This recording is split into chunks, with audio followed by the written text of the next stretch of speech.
porque Brasília hoje, talvez não na minha época, mas hoje, Brasília tem um potencial enorme de ter um time que dispute uma Série A.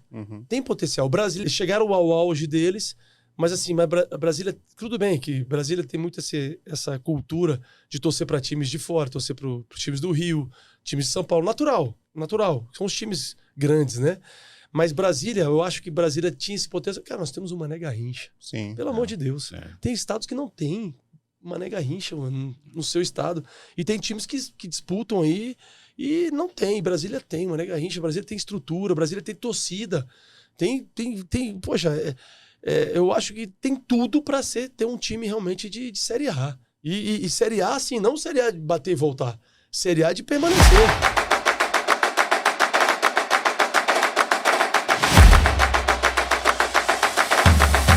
Tudo bem? Seja bem-vindo ao CB Esportes especialíssimo, né? Nem especial, é especialíssimo. Nós estamos na semana do início do Campeonato Brasileiro, tão aguardado Campeonato Brasileiro de 2024. E nós temos hoje uma presença ilustre aqui no Correio Brasiliense. Antes de apresentá-lo, eu vou só registrar aqui o cartel do cara. Olha, fez 10 gols com a camisa do Paraná Clube na história do Campeonato Brasileiro. Depois ele foi para Ponte Preta. Fez 16 gols em 2000, 18 em 2001. Depois, amigos, no Atlético Paranaense, 34 gols no Campeonato Brasileiro de 2004. Trocou de camisa, foi pro Fluminense. Em 2008 fez 21 gols. Depois no São Paulo, 17. E depois no São Paulo e no Fluminense, juntando os gols marcados nos dois times em 2010... ele fez 10 gols e levou o Fluminense ao título do Campeonato Brasileiro. Recebam o Washington Stecanella Cerqueira. Aplausos pro cara, sabe por quê? Fez aniversário no último dia 1º. Foi, 49 aninhos. Posso revelar a idade? Pode, claro. Né? E ao meu lado, para entrevistar simplesmente o 9º maior artilheiro da história do Campeonato Brasileiro, a começar de 1971, já que a gente está falando isso, só para explicar, o Campeonato Brasileiro existe desde 1971. Sim. Mas aí a CBF, depois com o Ricardo Teixeira, eles deram uma canetada lá e aí saíram oficializando o título desde 1959. E aí existem essas duas contagens na história do Campeonato Brasileiro, de 1959 a 2023 e outra de 1971 a 2023. O Washington é o 9º maior artilheiro na lista de 1971 a 2023. Porque aí, pra trás, é sacanagem, porque aí tem um Pelé, tem uns outros caras aí, o negócio vai ficar mais complicado. Mas pra entrevistar o Washington, eu dou minhas boas-vindas ao meu colega Danilo Queiroz, do Caderno de Esportes do Correio Brasiliense. Danilo, que honra, hein? Que honra, hein? Pô, o dia de gala aqui no Correio Brasiliense. O Washington talvez seja um dos únicos jogadores que eu tenho a música de arquibancada na cabeça aqui. Ó. Opa, então... Coração valente, guerreiro, tricolor. Isso aí. Até hoje, seja um dos únicos. Então, Agora, Danilo, honra. o Vitor Parrinho acho que nem tinha nascido, cara, quando o Washington fez 34 gols. Quando o Washington tava no Atlético Paranaense, ele devia ter uns 4 aninhos no máximo. Eu tinha 5. 5 aninhos. Mas, Washington, vamos falar de futebol pra gente ganhar tempo. E eu queria que você contasse, pouca gente sabe, o Washington nasceu no Distrito Federal, ele é de Brasília. Isso. Tá? Nós temos 2 grandes artilheiros na história do Campeonato Brasileiro, que em 2003, primeira edição do Campeonato Brasileiro, por pontos corridos, o Dimba fez 31 gols. Aí o Washington, outro brasiliense, na edição de 2004, quando o Atlético Paranaense foi vice-campeão, o Santos ganhou o título, o Washington fez 34. Exato. E pouca gente sabe que você é de Brasília, né, É Washington? verdade. Primeiro, poxa, é um prazer estar aqui, né, no CB. Pra mim é uma honra estar aqui, Marcão. Poxa, quem já se conhece há quanto tempo, né, Marcão? Muito tempo. Você já me acompanha, eu lá... Pô, se eu vou falar a idade, vou contar a sua também. É verdade. Não deixa quieto, né? Mas há algum tempo já, né, Marcão, Danilo, Vitor, assim, um prazer de poder estar aqui. E realmente, brasiliense com muito orgulho, né? Sempre defendendo as coisas de Brasília, minha terra. Eu acho que sou aí posso dizer, talvez da segunda geração de Brasília, dos brasilienses, porque eu sou de 1975. Então, talvez a segunda, né? Acho que o primeiro 1960, aí veio ali a primeira geração 60 até 70 ali, né? Isso. Talvez, e a minha... Eu coloco assim, não sei se eu tô falando besteira aqui, não sei, mas talvez uma segunda geração. Então, brasiliense com muito orgulho e os brasileiros comandam, né, a artilharia do Campeonato Brasileiro, né? É o Dimba, sou o primeiro e o Dimba segundo. Exatamente. Então, Brasília mesmo, faz artilheiro, viu? O pessoal lembra muito do Edmar, né? Que Do foi artilheiro Edmar. também. Só que o Edmar é mineiro, se eu não estou enganado. Isso. Ele jogou E no depois, Brasília acho e que tal. viveu a infância dele aqui, né? É, no exatamente. Brasília. Exatamente, Edmar. Grande amigo. Danilo, também. rola a bola pra você. Vamos apertar o Washington aí. Pô, já de cara sem apertar ele, não. A gente começa devagarzinho. É nosso padrão aqui começar devagarzinho. Washington, a gente sempre faz uma pesquisazinha dos nossos personagens quando vem aqui, né?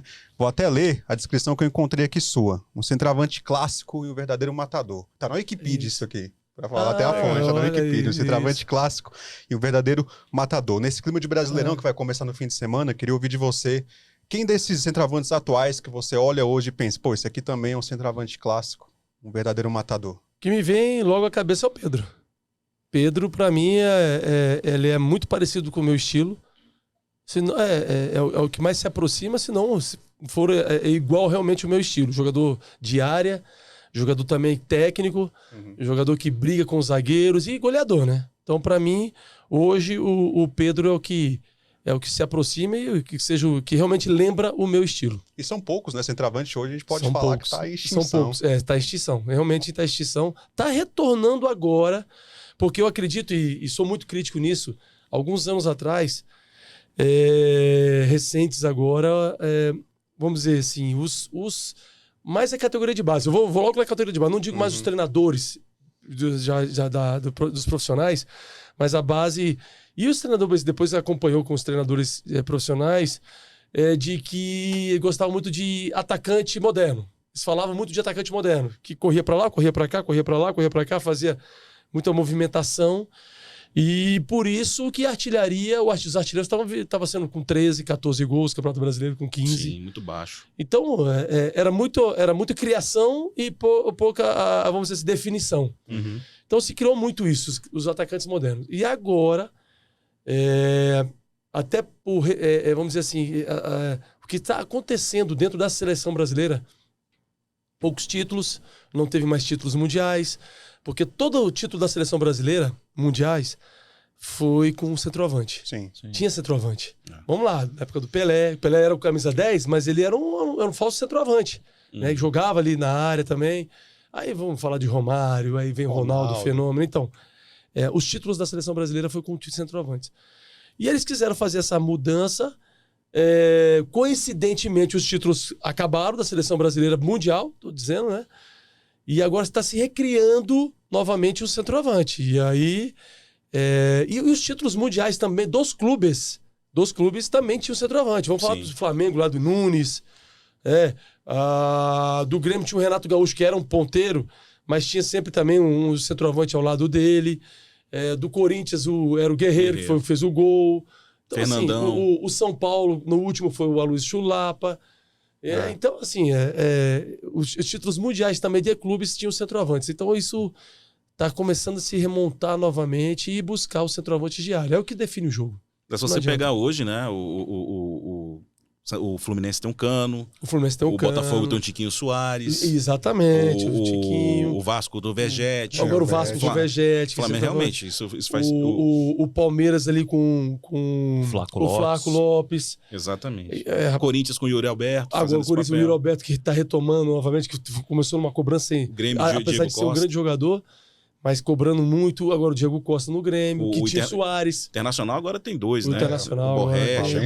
Então, realmente agora está se retomando novamente e os clubes entenderam que precisa ter centroavante para ganhar título. Não tem jeito. Fala, Parreira. A gente citou aqui alguns nomes de centroavantes brasileiros recentes. Eu queria saber de você se tem algum candidato a herdar o protagonismo que o Soares teve na temporada passada.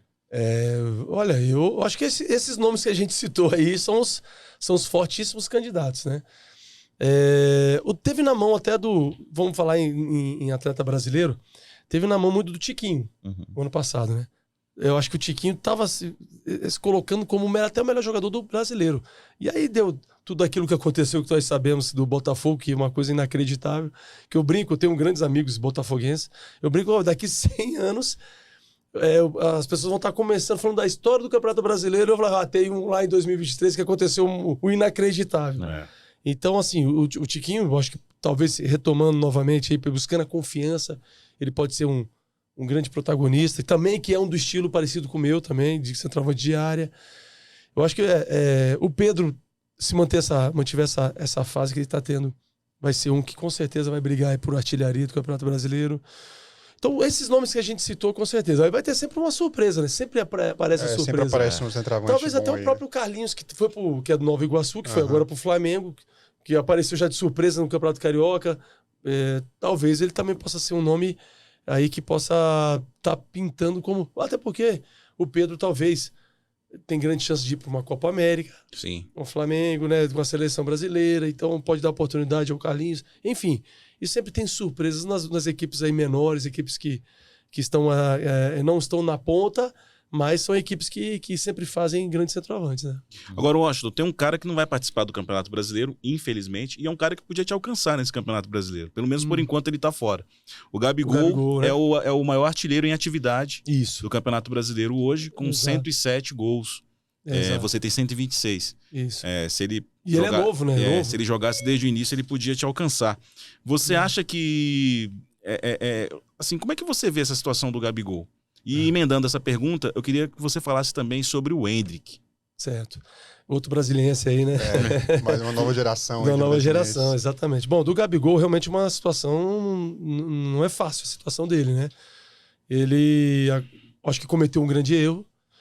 Quando você vem vamos dizer assim, os fiscais que vêm para coletar a sua urina, né, para ver essa questão do doping, e aí ele tratou, como foi colocado na súmula, vamos dizer assim, a súmula, né?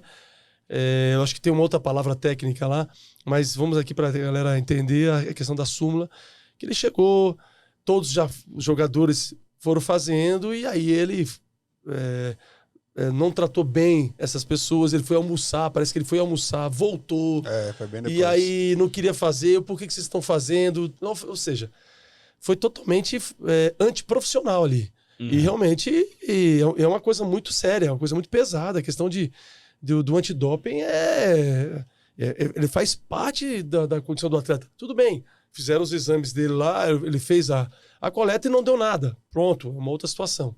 Mas da forma como ele tratou e fez, e eu acho que isso foi totalmente errado. Por isso, teve a punição. E eu acredito que vai ser difícil reverter. Acredito que vai ser difícil reverter. Então... E até para se tornar como um exemplo, né?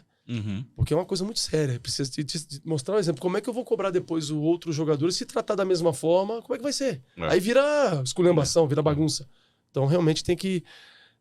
acredito que a punição vai ser severa não acho que não vai ter uma reviravolta, não. A gente vai ter só um pouquinho de Endrick nesse Campeonato Brasileiro, né? O Endrick, pois é uma pena, né? É uma pena a gente ter um pouco de Endrick. O Endrick aí, nossa grande revelação do Campeonato Brasileiro. Acho que são 9 jogos só que ele vai fazer. Do futebol brasileiro, então vai ser poucos jogos. Vamos curtir pouco ele. Mas com certeza quem é fãs aí do Real Madrid vai curtir bastante ele, né? Tá início de uma grande carreira. E a seleção também. A seleção acho que vai aproveitar muito ele. Mas o Campeonato Brasileiro em si realmente vai ter muito pouco do Endrick aí, que é uma das grandes revelações do nosso futebol. Ele é um 9 mesmo pra você? É um 9? Não, eu acho que ele é um 9-10 aí, viu? Né? 9, muito parecido com 10, Na verdade, o Endrick, poxa, ele é um polivalente, cara. Ele atua ali em qualquer posição do ataque, ele pode chegar pelas beiradas, pode jogar no meio, pode ser um cara que aproxima de um centroavante, vindo do meio de campo. Enfim, ele pode ser usado, a capacidade dele, a qualidade dele pode ser usada em vários setores do campo ali, principalmente do meio pro ataque, né? Só antes de eu passar pro Danilo, só uma curiosidade, né? O Endrick é um jogador que não vestiu a camisa de nenhum clube daqui da cidade, daqui do Distrito Federal, né? O Kaká também não vestiu nenhuma camisa do Distrito Federal. O Dimba já tem uma relação com os clubes daqui, tanto no início quanto na aposentadoria, no fim da carreira. Qual foi o teu vínculo com a cidade? Teu time, o time que você jogou, como é que foi a tua história? O meu time é o Brasília, joguei no Brasília, né? Mas antes do Brasília, eu tenho que comentar um time que foi muito famoso aqui. Não foi profissional, era amador, mas foi muito conhecido dessa minha geração, um pouco antes, que é o Terremoto. Né? O Terremoto era que era o treinador Paulo Emílio, falecido Paulo Emílio, torcedor fanático do Fluminense, e foi ele que me colocou como centroavante. Eu, quando fui... tinha meus amigos que... poxa, tem um Terremoto que eu jogava mais eu nascido e criado na 411 Norte. Então eu jogava ali na quadra, na 411, com o campo menorzinho. E aí todos falaram, poxa, agora tem um time de futebol 11, cara. Poxa, eu falei, caramba, futebol 11 já é o meu sonho. E a primeira vez que eu fui, ele falou, garoto, você joga de quê? Eu falei, de atacante. Não tinha ali o nome da posição, né? Atacante.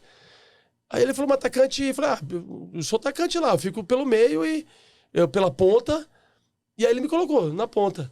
Rapaz, aí ele viu o cacoete que eu tinha de fazer gols e no treino eu fiz um monte de gol. Ele falou, peraí, meu filho, você não é ponteiro, não. Você é centroavante. Você é centroavante. Vou te colocar, você a partir de agora, de posição de centroavante. E realmente foi ali, e no primeiro campeonato que eu disputei do Terremoto, fui o artilheiro. E ali foi nessa minha formação que aí eu fui chamado para ir para Brasília. Uhum. E aí disputei o Campeonato Brasiliense, fui artilheiro em 89, fui artilheiro de novo em 90. Disputou o Candangão, então. Disputei a base do Campeonato Brasiliense. A primeira final foi contra o Estrelinha, da Ceilândia. E depois eu tive a final também, foi contra o outro Brasília. E inclusive na semifinal nós eliminamos o ACF, que tinha um Amoroso. Isso. Que é o outro brasiliense artilheiro. É outro brasiliense artilheiro. 1994. Exatamente. Então, aí em 89, nós disputamos uma semifinal. Eu fiz até 2 gols, nós tiramos a ACF da semifinal e fizemos a final com o outro Brasília, que era o Brasília de Guará. Uhum. Aí tinha o Brasília de Sobradinho, que é o que eu jogava, e o Brasília de Guará. O A e o B, né? Uhum. E aí a gente, uma dessas finais, nós pegamos o Brasília e outra o Estrelinha. E eu fui 2 vezes artilheiro. E aí em 90 eu fui embora. Eu fui para Caxias, para o Rio Grande do Sul. Exatamente. Então eu vesti a camisa do Brasília. O Candangão mesmo principal você não jogou. Não, você jogou a base. Eu joguei a base e fui embora. Legal. Aí segui depois a minha carreira. Aí a história do Washington do Distrito Federal, Danilo. O Brasília hoje está na 2ª divisão, né? O time deu uma caída aí, ano passado foi rebaixado. Que era o principal time, né? Naquela minha época lá no Brasília, do Santos. Ave Maria, o Brasília era... O Santos que jogou no Vasco, o Santos que depois jogou no Vasco, enfim. E aí eu era da base ali. Então o Brasília a gente torce para que retome aí, né? Volte aí a... Chegou a disputar a Sul-Americana, cara. Campeão da Copa Verde. Campeão da Copa Verde, Brasília. Exatamente. Nessa pegada de futebol mais local ainda, Washington, você ainda acompanha alguma coisa daqui? Você tem algum diagnóstico que a gente possa explicar por que os times daqui estão na Série D desde 2014, né? Os times estão bem atolados aqui. É uma coisa que é difícil de explicar. É difícil, realmente, porque Brasília hoje... Talvez não na minha época, mas hoje, Brasília tem um potencial enorme de ter um time que dispute uma Série A. Uhum. Tem potencial. O Brasiliense chegou o Gama, disputei até contra o Gama várias vezes, eu estava na Ponte Preta, né? Uma Copa do Brasil que eu joguei aqui contra o Gama também. Chegaram ao auge deles, mas assim, Brasília, tudo bem que Brasília tem muito essa cultura de torcer para times de fora, torcer para os times do Rio, times de São Paulo, natural. São os times grandes, né? Mas Brasília, eu acho que Brasília tinha esse potencial. Cara, nós temos o Mané Garrincha. Sim. Pelo amor de Deus. Tem estados que não tem Mané Garrincha, mano, no seu estado. E tem times que disputam aí e não tem. Brasília tem Mané Garrincha, Brasília tem estrutura, Brasília tem torcida. Poxa, eu acho que tem tudo para ter um time realmente de Série A. E Série A, assim, não Série A de bater e voltar. Série A de permanecer, de ficar e não sair mais. Daí o Cuiabá, que hoje que todo mundo falava que ia bater e voltar. Não, pô, de empresários, estão fazendo as coisas corretas, estão fazendo estrutura. E tá aí o Cuiabá que está disputando tranquilo o Campeonato Brasileiro há anos. Atlético Goianiense, uma ascensão também. Atlético Goianiense, mas o Atlético ainda vai e volta. O Cuiabá não voltou. Não voltou. Então, Brasília realmente tem esse potencial, sim, de ter um time de ficar na Série A e não voltar mais para a Série B. No mínimo ficar ali, A, B. No mínimo, B, mas de permanecer na Série A por muitos anos. Com certeza, tem potencial sim. Infelizmente, a gente não sabe essa mística, o que é o que trava essa situação de ter um time como esse. Eu sei de quem é a culpa, é do Caxias. O Caxias, o Caxias eliminou o Ceilândia da Série D. Foi, rapaz, o Caxias depois... Eu vou confessar que o pessoal do Ceilândia pode ficar bravo comigo, mas eu torci pro Caxias. Foi lá que, na verdade, onde eu me profissionalizei. Sim. Joguei lá por 8 anos, né? Então, foi lá que o Tite foi meu treinador, foi lá que a gente conquistou alguns títulos e... Então, eu torci realmente pro Caxias contra o Ceilândia. Foi nos pênaltis, né? E depois o Caxias acabou subindo, Exatamente. né? O Caxias agora subiu. Então, realmente torcer para que o time tenha um time já na Série C, porque são todos na D, né? Exatamente. É uma pena. Mas eu acho que logo vai chegar essa equipe que vai a C e logo seguida na B, quem sabe na... Washington, 20 anos depois da sua jornada com os 34 gols lá no campeonato de 2004, queria que você fizesse uma análise do Campeonato Brasileiro, aproveitar que começa nesse fim de semana. Você acha que o Campeonato Brasileiro evoluiu, acha que está mais difícil? É mais difícil chegar a Libertadores, é mais difícil ser campeão e até ser artilheiro? Olha, realmente, você lembrou muito bem, né? Esse ano nós estamos fazendo aí 20 anos, né? Do recorde do Campeonato Brasileiro. Quem era o técnico daquele Atlético Paranaense? Levir Coupe. Levir Coupe. O Burro com Sorte, que é o livro dele.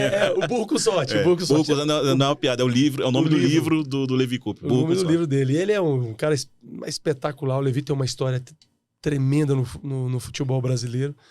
E ele era o treinador. Pô, aquele time... Era eu, Dagoberto, né? E depois o Dagoberto machucou, veio o Denis Max. E, tinha o Fernandinho, que hoje voltou, tá lá no Atlético, o Jadson, tudo menino, tudo garoto, voando, rapaz. Então, era muito fácil ser artilheiro ali, porque realmente o time era muito bom, né? E assim, falando de Campeonato Brasileiro, eu acho que, acho que tecnicamente caiu um pouco do que era naquela época. Caiu, não porque eu quero ser um saudosista aqui, falar que, mas realmente... termos técnicos, deu uma queda. Hoje se prevalece muito a parte física, né?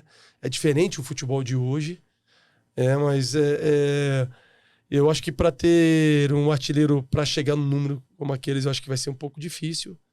Hoje está muito bem disputado também, hoje prioriza muito a parte defensiva também. É um outro time que busca... Hoje tem um futebol diferente, o Fluminense, né, com o dinizismo, com o jeito dele de pensar.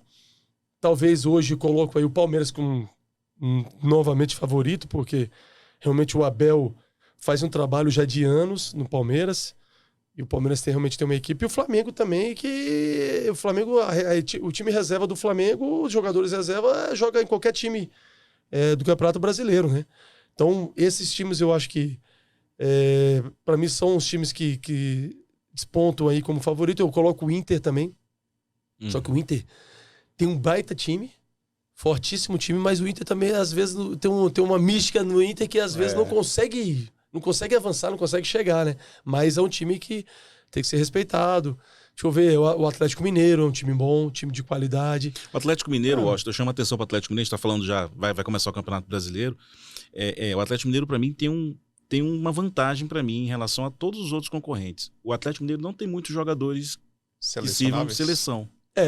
Então, assim, enquanto o Flamengo vai perder, o próprio Palmeiras vai perder, o Atlético Mineiro, ele não vai, o Galo não vai perder muitos jogadores para seleções, não.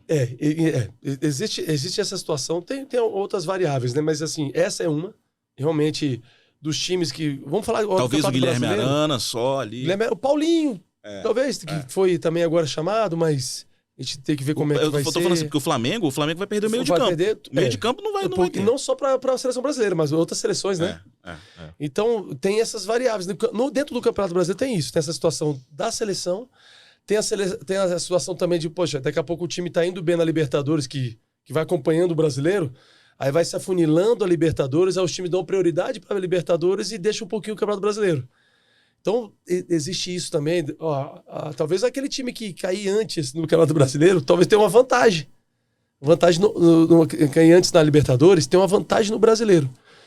Por essas situações, né? Então, tem essas variáveis. Mas o brasileiro, todos querem conquistar. Chega um momento que todos realmente pensam no Campeonato Brasileiro. E aí se começa a ter jogos até... Quando começa o segundo turno do Campeonato Brasileiro, e isso eu falei pro meu amigo botafoguense ano passado. Eu falei, rapaz, Botafogo disparou no primeiro. Falei, o segundo turno, quando os times começarem a prestar atenção no Campeonato Brasileiro, vão ter que jogar mais. Não é só o que vocês estão jogando hoje, tá ótimo, perfeito, fizeram um primeiro turno impecável. Mas vai ser mais difícil. O segundo turno sempre é mais difícil. Porque os times ficam mais concentrados no brasileiro, meu amigo. E vai ter que não, você tá secando o Botafogo. Eu falei, não é isso não, cara. Não é isso, é normal, natural. Falta de aviso não foi, né? O brasileiro foi assim. No segundo turno tinha que mostrar que para ser campeão tem que mostrar no segundo turno também. E foi o que aconteceu com o Botafogo, né? Então, existem essas variáveis que o Campeonato Brasileiro dificulta. Ele começa a dificultar, já afunila, Mas assim, de parte técnica realmente é diferente da minha época, como era diferente também da outra época que me antecedeu, né? Washington, um jogo histórico pra mim, cara, dos quais você participou, foi aquela partida contra o São Paulo na Libertadores. Você de um lado, Adriano Imperador do outro. Isso, ali foi. Qual é a tua recordação daquele jogo, cara? Que jogo aquele? Foi um jogaço. Hoje tá na memória da torcida do Fluminense, e mais ainda do São Paulo. Depois eu fui pro São Paulo, o pessoal até hoje falou, pô, eu só lembro daquele gol, São Paulinos, né? Eu só lembro daquele gol que você fez contra a gente. Eu falei, pô, mas, cara, o São Paulo tomou tantos gols, eu só lembro do meu. Mas é que foi um momento, realmente foi assim, poxa, o São Paulo com uma grande equipe, Fluminense há muitos anos não disputava a Libertadores. Sim. Muitos anos. Era semifinal, né? E eram quartas de final. Quartas de final. E o São Paulo, acostumado com Libertadores, com um time super campeão, Libertadores e Mundial. E o primeiro jogo no Morumbi nós perdemos de 1-0. Nós fizemos a melhor campanha. O Fluminense fez a melhor campanha da Libertadores, por isso que decidiu sempre em casa. E o São Paulo com um time massa. O Adriano, a zaga Miranda, o Alex Pirulito. O time do Muricy, né? Tricampeão brasileiro. Era um time, poxa, aí tinha Jorge Wagner, Richarlison, Hernanes. Pô, era um time massa o São Paulo. Sim. E o primeiro jogo foi 1-0. Gol do Adriano no Morumbi. E o jogo da volta ainda tinha o gol qualificado, né? Naquela época. Aí o jogo da volta eu fiz 1-0. Aí no segundo tempo o Adriano empatou 1-1. E em seguida, um minuto depois, o Dodô fez 2-1. Foi até um gol assim que era difícil. O Dodô errou o chute e a bola passou debaixo das pernas do Rogério. Gol, poxa, se tratando de Rogério Ceni. Parrinho, Danilo, a gente tá falando de um jogo só, você tá falando de Dodô, Washington, Adriano. Olha isso, cara. Que isso, cara. Tá de brincadeira. É, um time. Thiago Silva. Poxa, que o Thiago Silva era o zagueiro do Fluminense. Quem tinha mais, poxa, Dodô Conca, Thiago Neves. Olha a constelação aí desse repertório, né, que tinha no jogo, né? E aí, rapaz, foi 2-1 pra nós e a gente tava ali sendo eliminado pelo gol qualificado do São Paulo. E aos 47 do segundo tempo, um escanteio. Rapaz, eu falei, essa bola tem que ser minha. A bola viajando, o segundo pau, e eu consegui pular. Eu tava com 3 zagueiros do meu lado, pô. E já 3 zagueiros grandes. Eu acho que o Adriano tava ali dentro também. O Adriano tava, mas ele não tava me marcando, ele tava no primeiro pau ali. Isso. E quem tava comigo era o Alex Pirulito, o Miranda. Só o Pirulito, né? Pois é, o Pirulito que é alto também, e eu pulei mais que eles, cara, cabecei a bola no ângulo e foi o 3-1 ali, onde nos classificou. E foi assim, por toda essa situação, cara. No Maracanã, aos 47 do segundo tempo, você fazer um gol desse. Foi gente que teve problema no coração ali, pulou, se jogou, teve... Eu vi depois o pessoal comentando, né? Então realmente foi muito marcante aquele... Aí nos classificou pra tem uma curiosidade, né, Washington? Acho que você já falou que a sua percepção é de que tinha mais tempo de jogo, né? É isso, então. Exatamente. Eu ali, pra mim, faltavam uns 10 minutos, cara. Faltava 10 minutos, passou tão rápido o jogo. Falei assim, cara, ainda falta 10 minutos. Se não der agora, vamos ter que pressionar aqui o São Paulo. E eu fiz o gol. E aí eu fui comemorar. Eu falei, claro, né, vou passar o tempo aqui um pouquinho, comemorando aquela emoção toda. Aí o juiz, o Washington, eu não lembro da onde ele era o juiz falou assim, olha, está acabando? Eu falei, tá acabando, ele quer que eu volte rápido E eu fiquei aqui enrolando. Ele, não, está acabando. Volta, que está acabando. E na minha volta... Quando ia começar, eu já vi aqui lá no banco o Renato Gaúcho, a galera, tudo aqui assim, ó, com movimento de que acabou o jogo, né? Eu falei, caramba, não é possível que realmente acabou. Teve uma falta, o São Paulo bateu a falta ali na área lá, e o juiz terminou o jogo. Eu falei, e eu achando que faltava 10 minutos, cara. Eu tava na tranquilidade, no escanteio. Acho que foi por isso. Se eu tivesse talvez achando que tava terminando mesmo, mais nervoso, talvez não poderia acontecer um lance, né? E realmente foi isso mesmo. Bateu o meio de campo, um lance depois e acabou o jogo. Apesar desse jogo, dessas memórias boas do jogo contra o São Paulo, a Libertadores provavelmente foi uma das maiores decepções da sua carreira, né? Mas eu queria te perguntar, o que você sentiu no ano passado, quando o Fluminense chegou de novo? Eu vi que você postou uma imagem no Instagram muito bacana, que tava o time de 2008... Né? Não, uma montagenzinha, tava o time de 2008 de um lado e o do ano passado, e também é por nós. Como é que foi esse sentimento do ano passado, de ver o Fluminense chegar e ganhar? Exatamente, isso foi realmente esse sentimento, porque... Em 2008 nós acabamos perdendo, classificamos do São Paulo, depois o Boca Juniors, né? Que até então era o único que tinha eliminado o Boca Juniors, foi o Santos de Pelé.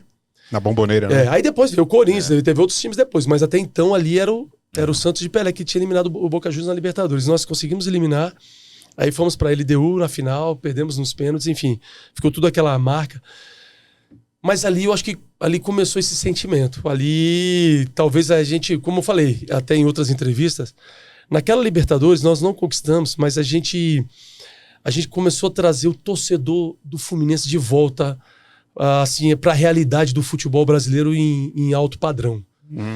Ali a torcida do Fluminense começou a, poxa, virou, porque depois dali teve o título do ano antes da Copa do Brasil, teve essa Libertadores, teve o time de Guerreiros, que eu já não estava no São Paulo, que 99% que ia cair para a Série B, conseguiu com o Cuca, conseguiu reverter, conseguiu não cair. Aí 2010, quando eu retornei, já foi o título brasileiro, depois 12 o título brasileiro novamente. Então, ali foi começamos a resgatar o orgulho do torcedor fluminense, do torcedor tricolor.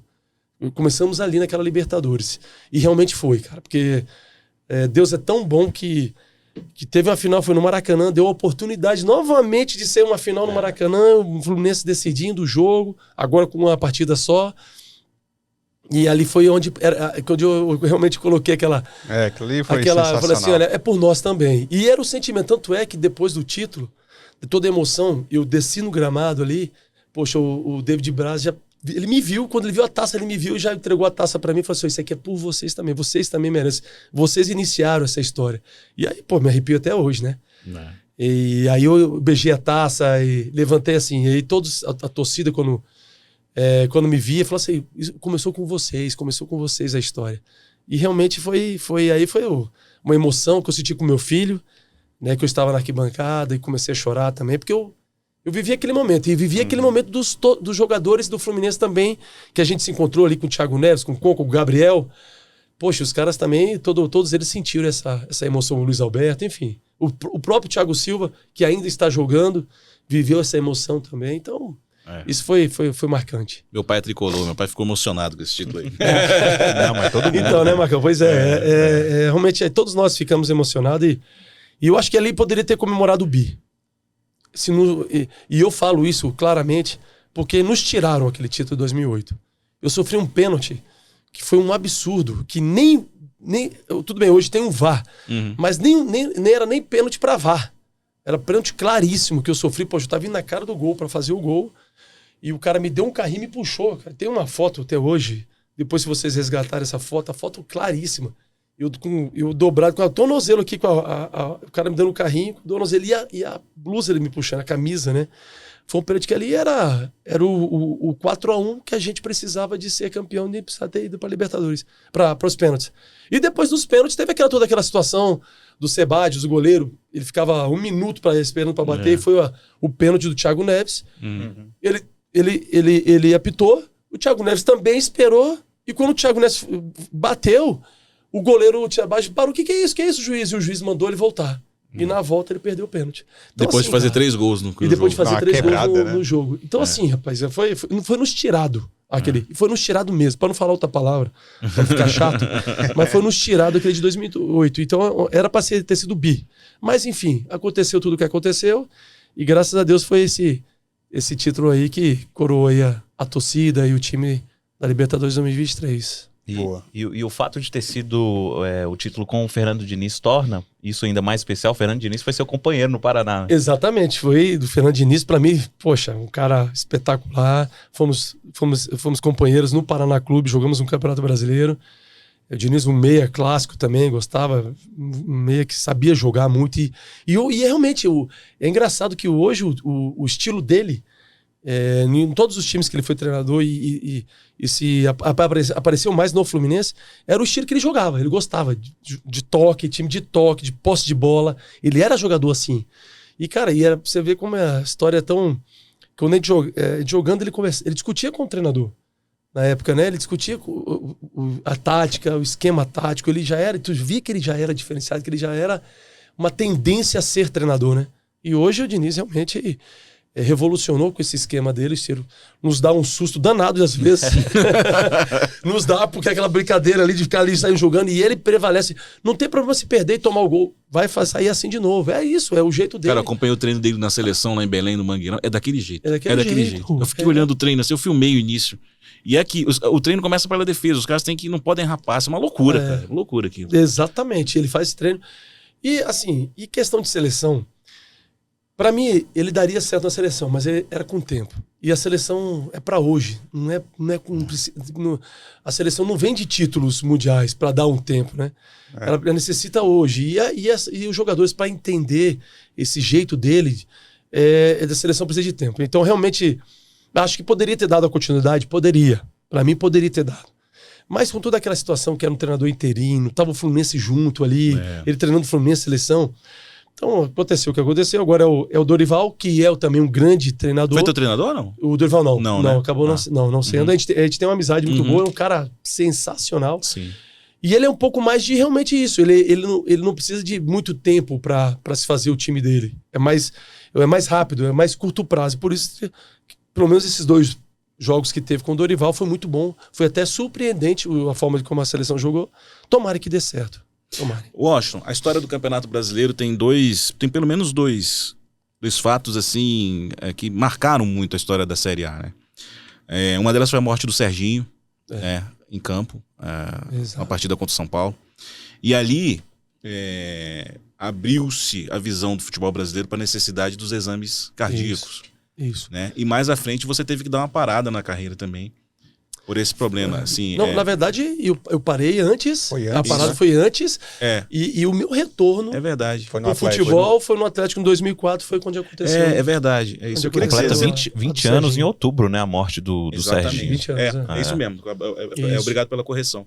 Queria que você comentasse um pouco, né? Assim, não se dava muita atenção para isso, Não né, se cara? dava, Assim, realmente. E depois houve um tempo que antes do Campeonato Brasileiro começar, os times tinham que fazer os exames, apresentar os exames para a CBF, para que não houvesse...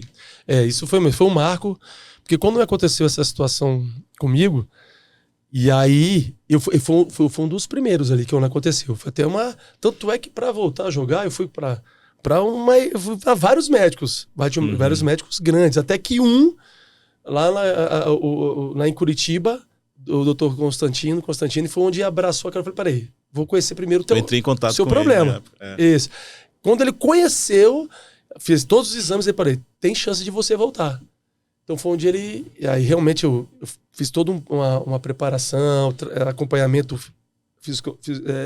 médico, acompanhamento fisioterapeuta, com fisiológico, acompanhamento de nutricionista, enfim, lá no Atlético Paranaense me deu toda essa estrutura, né? E aí, a partir dali, começou os exames a serem mais sérios. Não que não eram sérios, mas eram mais sérios em termos, assim, ortopédicos, coisa... da ortopedia, assim, se você tem uma lesão no joelho, no tornozelo, fissura, fratura, enfim, era mais isso. E aí os exames de sangue, de cardiológicos eram os mais simples e pronto, tá tudo certo, tá tudo bem, vamos embora. E aí a partir dali realmente foi um marco de os exames serem mais sérios. Aí aconteceu depois a morte do Fouet, que eu até joguei contra ele. Copa das Confederações. A Copa das Confederações eu joguei contra ele, os Camarões. E aconteceu com ele, aí depois veio outros, teve o do Benfica, depois teve aí o Serginho. Então eu nunca mais me esqueço do Serginho, eu tava, voltando, retornando ao futebol. Graças a Deus estava muito bem naquele momento, eu tava em Goiânia, ia jogar contra o Goiás, e nós ficamos naquele Campeonato Brasileiro, teve muita perda de mando de campo. Que se atirasse um papel, perda de mando de campo, era assim, né? Acho que era o início do Estatuto do Torcedor. Isso, exatamente. E aí a gente perdeu o mando de campo lá em Curitiba e jogamos contra o Goiás e jogamos contra o Inter, em Goiânia. E ficamos aquela semana ali. Ele falou assim, vamos trazer, já que nós vamos jogar contra o Goiás fora, e o nosso jogo de casa, vamos trazer o Inter do Rio Grande do Sul pra cá, pra dificultar eles também, né? E aí jogamos ali, eu na concentração. Eu tinha jogado na quarta, não, ou jogava na quinta, agora eu não lembro. Eu jogava na quarta ou na quinta e eu acompanhei o jogo pela televisão São Caetano e São Paulo. E eu via toda aquela cena. Cara, e eu nunca mais me esqueço, cara. Eu tava tranquilo. Eu vi a cena assim. Claro que eu fiquei chocado, como todos. Mas o Alan Bahia era o volante do nosso Atlético Paranaense. Eu tô aqui, vendo todos aqueles lances. Eu concentrava com o Fabiano. Daqui a pouco, campainha do meu quarto. Pô, batendo aí, eu abri... O Alan Bahia, quando ele me vê, cara, começa a chorar e me abraçar. Ele ficou naquela época, ele ficou mais desesperado que eu. Cara, pô, ele me abraçou assim de uma forma, eu não esperava, né? Pô, Alan Bahia, cara, me abraçou, ele chorando. Calma, cara, calma, que meu caso é outro. Ele, pô, e ele é emocionado também. Porque também depois ele teve uma situação do coração, mas o dele era mais simples, que foi corrigido e ele seguiu. Cara, assim, então foi realmente foi um momento muito marcante.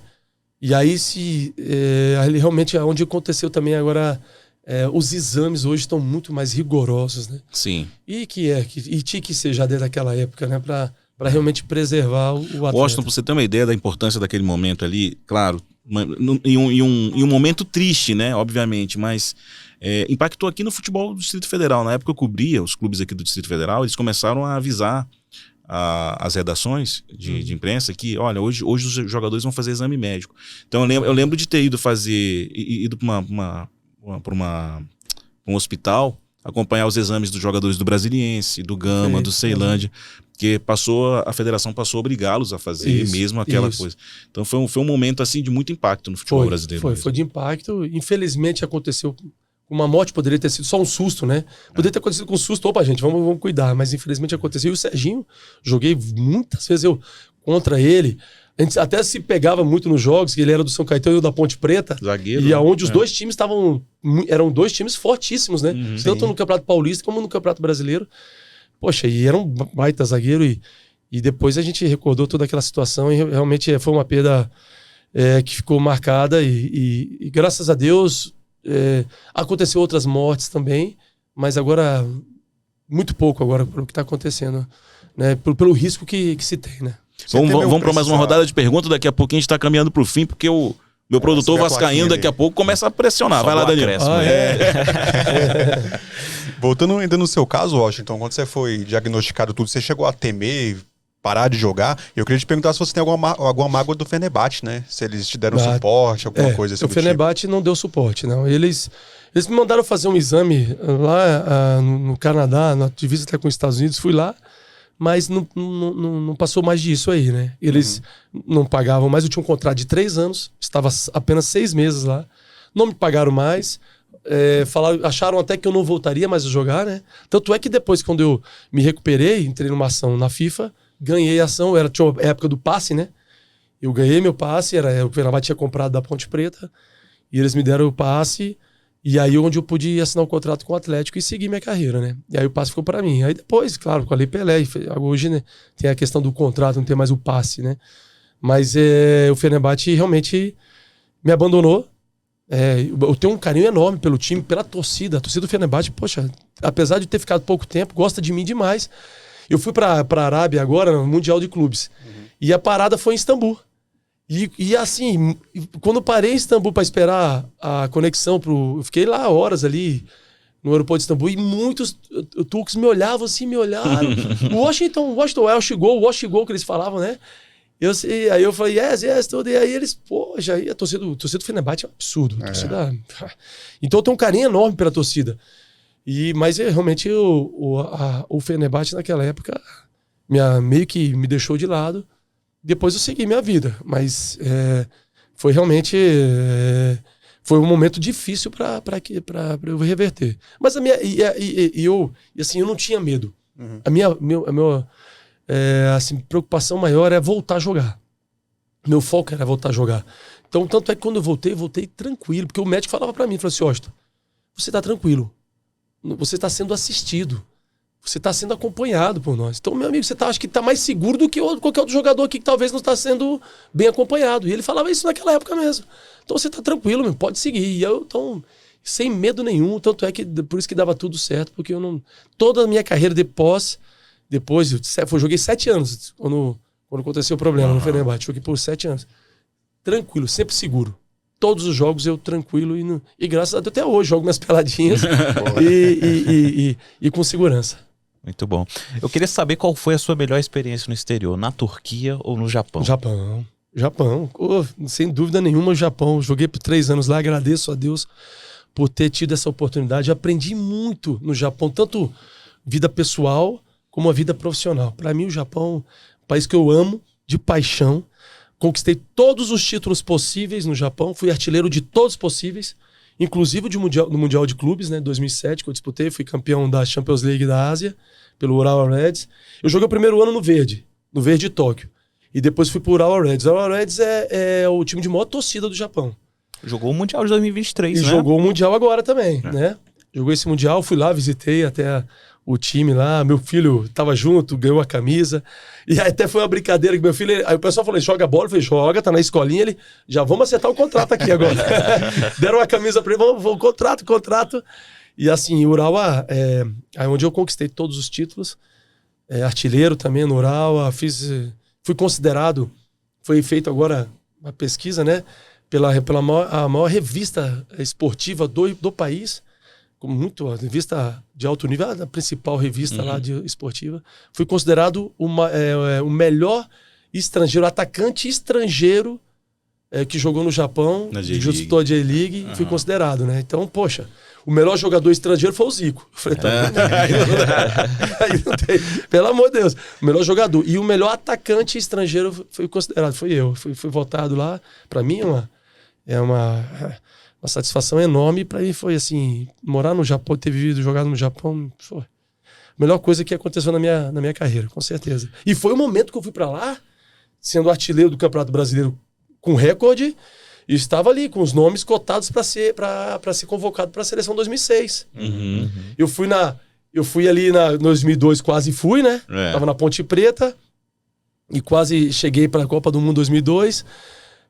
Aí a de 2006 eu tava um dos candidatos. Eu falei, meu amigo, não, desculpa, mas eu vou ter que fazer meu pezinho de meia. Vamos pro Japão. E foi para mim, foi uma decisão certeira. Foi muito bom lá. Você ficou um pouquinho chateado com o Filipão em 2002 por não ter sido chamado? Eu lembro que você faz um gol aqui no Serra Dourada contra a Bolívia. O teu outro gol na seleção foi num amistoso contra um time japonês, que eu não lembro agora. Foi contra o Verde. Você fez 3 gols, Um contra o Verde de Tóquio. E depois na Copa das Confederações. Com o Leão, né? Com o Leão, isso aí. Contra Camarões. E o jogou aqui. E aquele amistoso aqui, tava bem pertinho já da convocação final, né? Exatamente. Quando joga você, Kaká... Isso aí, seleção... foi a primeira vez que o Kaká foi convocado. Isso, exatamente. Já ficou uma pontinha de decepção. Fiquei. Hoje, poxa, o Filipão é muito meu amigo. Poxa, lá de Caxias também, né? Onde eu comecei. Fez história no Caxias também. Então, Filipão, mas eu tava na Ponte Preta. Total respeito. O Ronaldo era o titular, discutível, que ele vinha daquela lesão do joelho, aquele problema, mas ele recuperou, graças a Deus. E o segundo ficou naquela briga. Eu, Luizão, França, e foi escolhido o Luizão. O Luizão tava no Corinthians. Eu na Ponte, né? Eu tava sido considerado um dos melhores atacantes do país naquela oportunidade na Ponte. Pô, fui artilheiro no ano 2001, artilheiro do Paulista, artilheiro da Copa do Brasil, com o recorde. Eu tinha quebrado o recorde naquela oportunidade de artilharia da Copa do Brasil e não joguei a semifinal, que eu fui para a Copa das Confederações e a semifinal foi contra o Corinthians. Então eu não joguei a semifinal contra o Corinthians. Poderia ter ido para a final também. Foi até a briga com o Nelsinho Batista. Quando a Ponte me liberou, o Nelsinho Batista saiu da Ponte ali, né? Porque a Ponte tava, poxa, era um baita time. E aí eu fui aí a Ponte Preta pensou numa negociação futura, por isso me liberou para a Copa das Confederações. E não disputei a semifinal da Copa do Brasil. E fui o artilheiro. E fui o vice-artilheiro do Campeonato Brasileiro. A briga com o Romário. Eu na Ponte Preta, Romário no Vasco. Aí foi aquele jogo que o São Paulo tomou 7, pô. E eu na briga com o Romário pau a pau. Aí eu fiz o gol. Eu fui, quero saber como é que foi lá no Vasco. 7, o Romário fez 3. Aí o Romário foi o artilheiro e eu fui o vice-artilheiro. Senão eu fazia tríplice coroa, poxa. Artilheiro do Paulista, Copa do Brasil e brasileiro. Então eu tava sendo considerado um dos melhores atacantes do Brasil. E aí eu falei, poxa, tô na expectativa. E aí o Filipão escolheu o Luizão. E eu fiquei realmente um pouco frustrado ali por não ter ido para a Copa do Mundo. Eu tava muito bem, eu tava numa fase excepcional. A gente falou aí já de Filipão, de Fernando Diniz, mas eu quero saber do treinador Washington. Você tem essa cabeça de voltar um dia? Então, ou você tá em outra seara? Né? Você fez estágio com o Tite, né? Fiz o estágio com o Tite, fiz todos os cursos da CBF. E aí eu falei assim, poxa, eu poderia ter encontrado um caminho, ter pegado um caminho mais, vamos dizer assim, mais tranquilo. Poxa, um nome que eu tenho no Atlético, no Fluminense, no próprio São Paulo, até na Ponte, fica como um treinador fixo do clube, vai passando os treinadores, eu vou ficando até que eu assuma de vez o treinador principal, né? Poderia ter feito esse caminho. Mas não, eu falei, não, pai, eu quero ir para um time menor, time pequeno. Vou ser treinador de time pequeno para poder aprender mesmo, conhecer. Assim que eu cresci como jogador, eu vou ser como treinador também. Aí fui do Vitória da Conquista, né? Fiz uma campanha mais ou menos, mas aí depois eu fui pro Itabaiana. Eu tô lá em Sergipe e tal, o presidente da federação é meu amigo, Osto, você não quer ir assumir o Itabaiana? Tinha sido vice-campeão do Sergipano. E eu cheguei assim, eles perderam o título. No domingo, eu assumi na quarta-feira e jogava já no domingo seguinte, já pra Série D. Assumi. Aí, rapaz, eu fiz uma campanha, classifiquei o Itabaiana, ficamos em segundo, com um ponto atrás do 13. E o 13, naquele ano, subiu pra Série C. E eu, jogos duríssimos contra o 13 e tal, e ficamos com um ponto atrás. Aí eu tô aqui, classifiquei, aí depois era um mata-mata, eram 4 times naquela oportunidade da Série D, né? E aí depois, quando eu fui pra CBF, eu com o Juninho Paulista mudamos, hoje é com 8. Eu estava na CBF junto com o Juninho, que a gente mudou. Mas antes era com 4. Classificando, tô aqui, nada do diretor chegar. Eu falei, pô, classificamos, mano, agora vai começar o mata-mata. Daqui a pouco o diretor, pois é, a torcida tá cobrando. Torcida cobrando? Pô, a gente poderia ter classificado melhor. Aí eu, diretor, poderia ter classificado melhor. Eu te pedi 3 jogadores, você não trouxe nenhum. Tem um jogador que era o reserva, botei como titular, tava sendo um dos artilheiros do time. E vocês devolveram pro Vitória, e aí disseram que o Vitória tinha pedido, não pediram, o empresário depois me ligou e falou assim, olha, o Vitória não pediu, podia ter continuado. Aí ele tinha que fazer um novo contrato, eles não quiseram fazer. Me tiraram um jogador, não trouxeram o que eu trouxe, classificamos. Poderia ter classificado melhor, realmente, eu concordo contigo. Aí ele ficou meio assim, eu falei, poxa, mas presidente, o Itabaiana naquele ano, ele foi a 3º ano seguido que tinha sido vice-campeão. Eu falei assim, vocês foram vice-campeão agora. Cara, a bola pune. O que você tá falando comigo, conversando comigo, já sei a sua intenção. É por isso que vocês estão sendo vice-campeão, cara. Você quer discutir. E eu vou discutir futebol com você, pelo amor de Deus, com todo respeito. Aí ele não gostou, eu já sabia que ele tava querendo me tirar mesmo. Aí ele falou assim, aí no dia seguinte ele me ligou, pô, então, infelizmente não vai continuar. Tá bom, não tem problema. Aí na fase seguinte do mata-mata eles caíram fora. Um time bom, cara. O time tava bom, organizado. E tinha grande chance de subir. Aí ele fez tudo isso. E hoje ele é até prefeito da cidade. E aí ele falou assim, e ele deu uma entrevista. Ele falou assim, foi o maior erro, como diretor do Itabaiana, foi o maior erro. Foi ter te tirado, peço desculpas. Eu falei, não, tá tudo bem, passou. Aí sabe o que aconteceu, velho? Eu tinha disputado as eleições, tal, como deputado federal. Eu tava um dia lá em Aracaju, foi onde inverteu a situação toda. Você é o deputado federal. Eu falei, como? Ele é o Onyx Lorenzoni, eu era suplente. O Onyx Lorenzoni assumiu a equipe de transição, tinha que sair de deputado. E eu assumi. Aí veio toda a situação da política, disputei, aí fui secretário nacional. Bom, aí saiu um pouco essa questão de ser treinador, aí deu uma esquecida.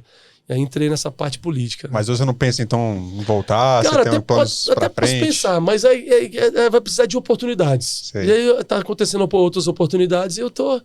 E aí depois eu fui pra CBF como diretor. Aí mudei essa situação toda da Série D. Hoje, poxa, os clubes hoje tem um calendário, são 8 times, ida e volta. Não é um time que pede 2 jogos e depois, já não, Fora. já tô fora, aí começa a mandar os jogadores embora e aí já não disputa mais o campeonato. Aí, hoje não, o time que perder 2 tem chance de reverter e virar e classificar. Então, hoje é diferente. E graças a Deus eu tô com essa mãozinha no calendário da Série D aí. Você também teve cargo no Confiança, não foi? Fui CEO do Confiança, mas eu fui mais amizade com o presidente quando assumiu. Falou, pô, eu acho que me ajuda aqui. Me ajuda aqui que eu preciso conhecer essa seara. E aí eu ajudei, fiquei um pouco. E aí depois eu fui chamado para ser secretário executivo do estado de Sergipe. E aí eu falei, pô, não dá para sentar em 2 cadeiras. Aí eu saí do Confiança e fiquei como secretário. Hoje o Washington, só para vocês, só para contextualizar, o Washington hoje ele tem um cargo no Ministério do Esporte, Isso. Autoridade Pública do Futebol. Do futebol, é isso aí. Explica o que é, mas É a APFUT, né? APFUT. É a Autoridade Pública de Governança do Futebol. A APFUT ele está dentro da Secretaria do Futebol, mas é um pouco à parte, assim, porque ele cuida por exemplo, os clubes que devem à União, que devem da Receita, que devem impostos, né? E eu te falo aí numa seara aí de 99,999% dos clubes devem. E a APFUT foi na época do governo Dilma, que ela fez a Apfoot para cuidar da Profut. Então os clubes entram no programa Profut, que eles vão lá, eles pedalam, fazem muitas parcelas, e é um programa importantíssimo para os clubes, cara. E a gente tem que retomar. Deu uma parada, mas a gente está voltando, assumindo essa presidência para retomar, porque os clubes... o que a gente quer? O governo quer facilitar para os clubes. Porque os clubes aí vai ter certidão negativa. Sim. Os clubes podem pegar um empréstimo com o banco, pode acertar, pode fazer, pode vender. O Flamengo hoje, negociar. Né? Aí, então o Flamengo, o exemplo, o Eduardo Bandeira, ele falou assim, olha, o Flamengo é o que é hoje porque nós entramos no Profut, o Flamengo tá todo bagunçado, devendo a Deus e o mundo, entrou no Profut, se regularizou, começou a pagar o Profut, teve a certidão negativa, começou a fazer negócios, pronto. Aí o Flamengo é a potência que é o Flamengo hoje. Ele iniciou no Profut. E os clubes têm essa oportunidade. A gente vai organizar a casa agora, vai dar mais uma, vamos dizer assim, chance, uma oportunidade aos clubes, vamos facilitar. Vamos lá, juros, multa, aquela história toda. A gente está já fazendo uma nova lei. A ideia é fazer uma nova, porque foi de 2015. Então mudou. defasado. Agora tem a SAF. Então, que antes não tinha, hoje tem que ver essa situação toda da SAF. A ideia é atualizar a lei e aí trazer os clubes novamente para eles se ajustarem, pagarem as dívidas que eles têm com a União e aí retomarem. Eles ficarem tranquilos com a certidão negativa de fazer seus negócios, vender jogador, porque... E existe muito, e tem agora a Time Mania também. Os clubes vão poder só receber da Time Mania das loterias, se tiverem de acordo. Daqui a pouco tem o dinheiro das apostas também. Daqui a pouco tem o dinheiro das apostas. Então, é uma organização que a gente vai fazer novamente da casa, deixar tudo organizado, nova lei, para que os clubes se beneficiem. É bom para os clubes vão ser beneficiados. Então, graças a Deus, eu tenho a leitura do governo e tenho a leitura dos clubes. E tenho a leitura como técnico, como gestor, como jogador. Então, isso vai ser uma facilidade para os clubes, para eles se organizarem e seguirem o rumo e sem dever nada e fazer seus negócios, né? Mais uma rodada com Danilo e o Vitor. Até só pontuando aí dessa questão de dívida com a União, o Brasiliense, eu estava até vendo aqui, pesquisando de novo, em 2013, o Brasiliense era o maior clube credor, o Brasiliense aqui de Brasília, né? Dos maiores credores. Ainda nessa questão mais política do esporte, durante muito tempo o esporte ficou meio que de lado, né? Não tinha uma pasta muito fixa. Isso. Queria que você falasse um pouco da importância disso, né? Do esporte estar sempre na linha de frente mesmo, de qualquer gestão política. Exatamente. Eu trabalhei no outro governo, também como secretário, mas eu sempre falava, eu falei assim, poxa, o esporte não pode nunca deixar de ser ministério. Não pode. O esporte tem uma potência, uma força enorme. Tanto é que aí se retomou agora como um ministério. O ministério é uma outra conversa, o ministério tem muito mais força, tem muito mais recursos do que como secretaria. Então, o esporte, ele tem que ser... Até porque o esporte, para mim, e eu tenho essa linha de pensamento muito, o esporte está muito linkado à educação. Tem que ter, porque assim, a gente faz um trabalho social, trabalho na base, você tem que linkar a educação, você traz os meninos... Você olha, que eu fiz um projeto quando fui secretário em Caxias do Sul, do contraturno escolar. Projeto hoje, que até hoje lá, que é os meninos que estudam de manhã, por exemplo, de tarde... Pode ir para casa, almoço, mas voltam para a escola, porque aí vão para os ginásios para fazer o esporte, ganha um lanche, faz o esporte, e aí teve muitos meninos que, nas notas deles, fizemos uma pesquisa, eles melhoraram muito nas notas quando começaram a fazer o esporte, porque os meninos gostam, eles gostam do esporte, e é uma isca para levá-los à educação. E aí os garotos começaram a crescer, melhorar as notas dele através do esporte, e daqui a pouco começou a sair atletas. Então, assim, o esporte está linkado à educação, o esporte está linkado à segurança, porque se você dá oportunidade para esses meninos, você está tirando ele das ruas. Então, você está tirando automaticamente, principalmente das periferias, futuros bandidos.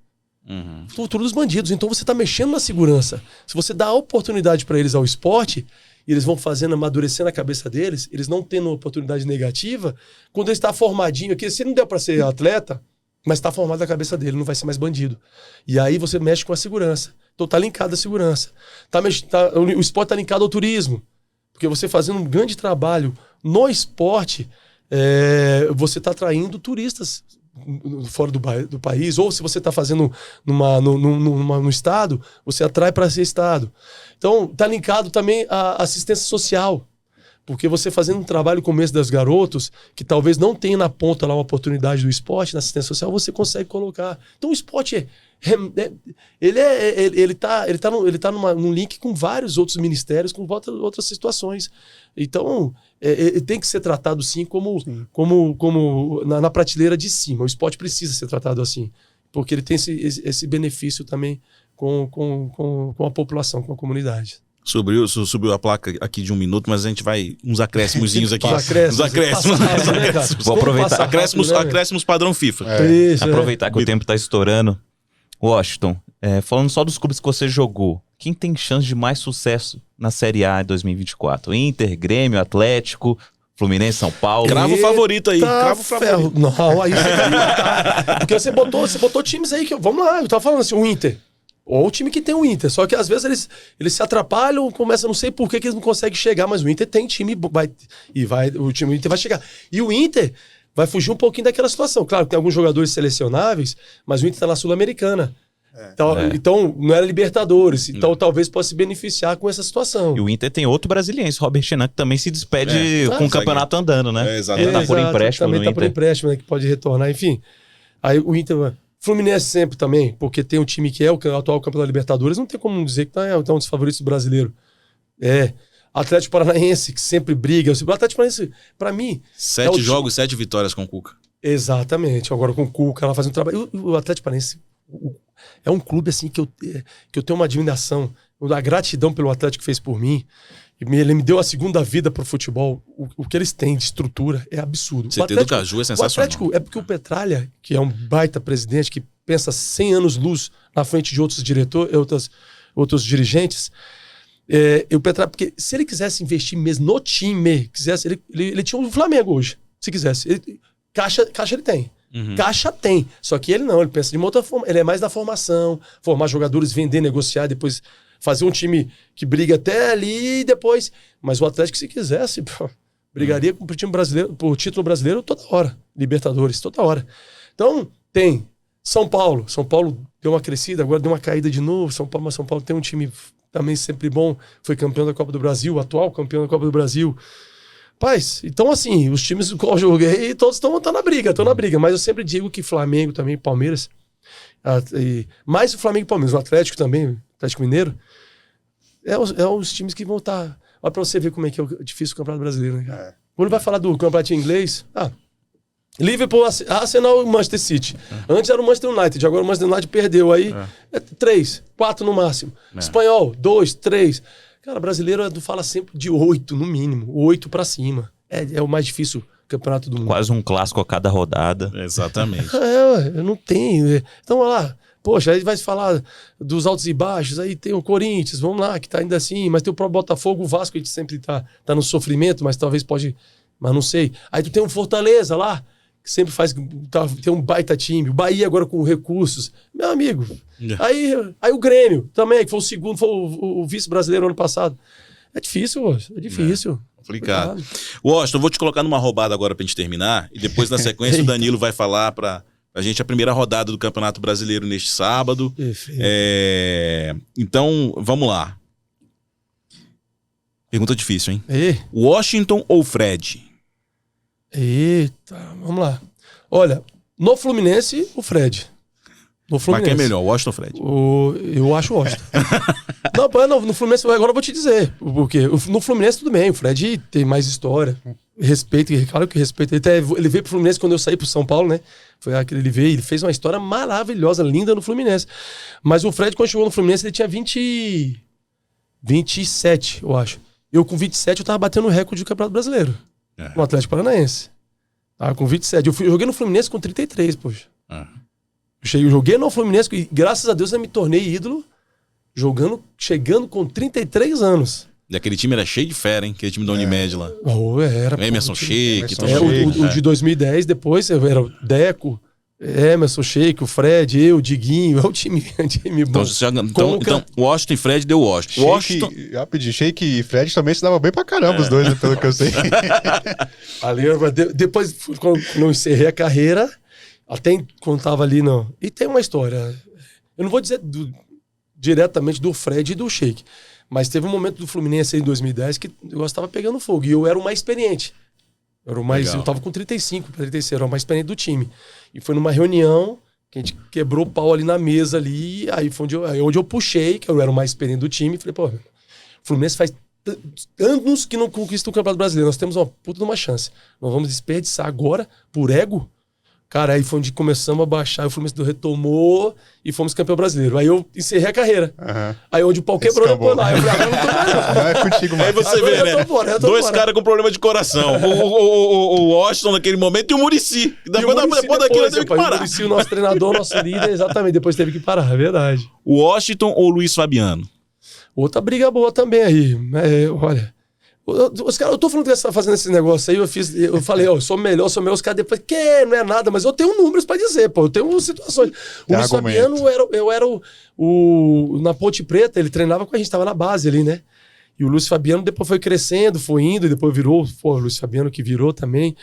Mas eu ainda, poxa, centroavante, eu tenho que me defender, não tem jeito. O Washington ou o Luizão? Pô, outra briga boa. Tô pegando os caras da tua época. Então, o Luizão, poxa, briga, cara, que artilheiro pra caramba também. Aí eu posso botar o Luizão, vai. Luizão, Agora Luizão, mas eu perco por pouco, hein? Eu vou pular uns aqui, mas eu vou subir o sarrafo aqui pra terminar. O Washington Romário. Não, aí não. Aí, O Washington aí Ronaldo. O Romário Ronaldo, não. Aí eu tô Então tá bom, pra patamar. encerrar a conversa. Ronaldo ou Romário? Aí Quer complicar o cara, né, bicho? Aí Pô. ficou... Cara, o meu ataque é eles. Os outros que se viram pra marcar, pra fazer, mas o ataque é Ronaldo e Romário. O Romário, pra mim, dentro da área, não tem igual. O Romário, dentro da área, foi o melhor jogador, o melhor centroavante. O Ronaldo tem essa vantagem. O Ronaldo também já jogava fora, já vem com arranque lá de fora. Então o Ronaldo também tem essa outra vantagem. Mas os dois juntos ali, pelo amor de Deus. Aí eu fico no banco para eles só assistindo, fico lá. Legal. Fico assistindo eles lá. O melhor técnico que o Washington teve? Aí também um só é difícil dizer. É difícil. Porque, poxa, olha, eu tive, vamos lá, Nelsinho Batista, Tite, Levir Coupe, Filipão, Muricy. Renato, Muricy. Cara, Levir, que eu já falei, né? Muricy, olha só, cara, olha os treinadores, eu fui beneficiado, poxa, eu tive treinador, poxa, caras acima da média. É difícil dizer é difícil realmente escolher um só, nesse aí. A última, Washington, o dia que o futebol me fez chorar. Pô, num só exemplo. Eu posso falar dois. O da Libertadores, com o Fluminense, e do Campeonato Brasileiro com o Atlético Paranaense. Foram dois realmente que não merecia. Aquele time do Atlético Paranaense era um time que jogava absurdo, não merecia ter perdido aquele título. Mas perdemos, né? Então eu acho que nesses dois momentos aí. E claro, a minha despedida, né? Minha despedida não teve jeito. Minha despedida eu chorei com minhas filhas, a despedida. Talvez acho que é a mais triste, porque ali não. Mas eu só acho que é isso aí. O Falcão costuma dizer que quando o jogador se aposenta é uma morte. É né? uma morte. Ele morre duas vezes, o jogador vai morrer duas vezes. A morte natural. É bem forte essa declaração dele. Paulo Roberto Falcão. Paulo Roberto Falcão. E ele falou, ele foi muito, muito brilhante nessa fala dele, porque realmente a gente morre. Ali foi a minha primeira morte. Eu quase tive uma para despedir do futebol, Ziou, mas eu consegui retornar, ressuscitei. O Atlético me ressuscitou. Mas depois ele não teve jeito. Aí a idade pesou. Washington, olha, foi um prazer imenso falar com você, cara. E é uma pena a gente não vê-lo com a camisa 9 de algum time no Campeonato Brasileiro. Pois porque era legal ver você jogando. Esse apelido Coração Valente que pegou mesmo, né? Você gosta desse apelido, né? Gosto, pô. Esse ficou marcante. Era a época do filme, né? Filme Coração Valente. Exato. E quando eu ligo pra alguém, eu falo assim, sei lá, qualquer outra situação, a pessoa que nunca... Fala assim, olha, é o Washington. Ah, sim, Washington. O que deseja? Eu falei, não, o Washington Coração Valente. Ah, mesmo, aí muda. Hoje eu sou mais conhecido como Coração Valente do que propriamente o Washington agora, né? Então ficou realmente o Coração Valente com uma marca muito especial e ficou pra sempre. E hoje vai ficar marcante aí. Eu acredito que com esse recorde aí vai ficar por muito tempo aí o Coração Valente na história do futebol brasileiro. A gente está gravando numa quarta-feira com o Washington, mas já está na sua mão aí, nesse fim de semana, o guia do Campeonato Brasileiro do Correio Brasiliense, com todas as informações sobre os 20 clubes. E o Danilo vai passar para a gente agora a primeira rodada do Campeonato Brasileiro 2024, a largada rumo ao título. Eu costumo dizer que a barra de download vai começar a se movimentar até completar 100% lá em dezembro, Washington. É verdade. Finalmente acabou o estadual, hein? Não aguentava mais também. Vamos lá. Sábado, 18h30, começa com Inter e Bahia, lá no Beira-Rio. No mesmo horário tem Criciúma e Juventude, 2 times que subiram lá no Heriberto Ruz. No Maracanã tem 21 horas Fluminense e Bragantino, no mesmo horário de São Paulo e Fortaleza, o jogo do 4K, que você gosta que eu fale Jogo isso. do 4K. No Sport TV. Vamos lá, domingo, 16 horas, tem Vasco e Grêmio. No mesmo horário, Corinthians e Atlético Mineiro. No mesmo horário, Atlético Paranaense, do Washington e Cuiabá. Às 16 horas também tem Atlético Goianiense e Flamengo, Serra Dourada. No Mineirão, 17 horas, Cruzeiro e Botafogo. E fechando a rodada no domingo, 18h30, Vitória da Bahia e Palmeiras. Esse jogo do 4K é a estreia do Paulo Andrade como narrador no Grupo Globo, né? Que detém os direitos do campeonato. Um baita narrador. Baita narrador. Baita contratação. E ó, ainda bem, graças a Deus, vocês não me falaram o que vai dar nesses jogos aí, né? Já te apertei muito aqui. Só jogão. Que legal, cara. Eu quero agradecer a sua audiência nesse nosso primeiro CB Esportes Campeonato Brasileiro 2024. A gente vai trazer outros convidados. Eu tô tentando convencer o Atirson, dar uma chegada nele lá para ver se... Chego. Trazer o Atirson aqui. Vem sim. Quero agradecer a nossa produção e na semana que vem a gente tem mais. Agradeço ao Danilo, agradeço ao Vitor Parrini, grande Washington, golaço a sua presença aqui. Um abraço, toco e me voe.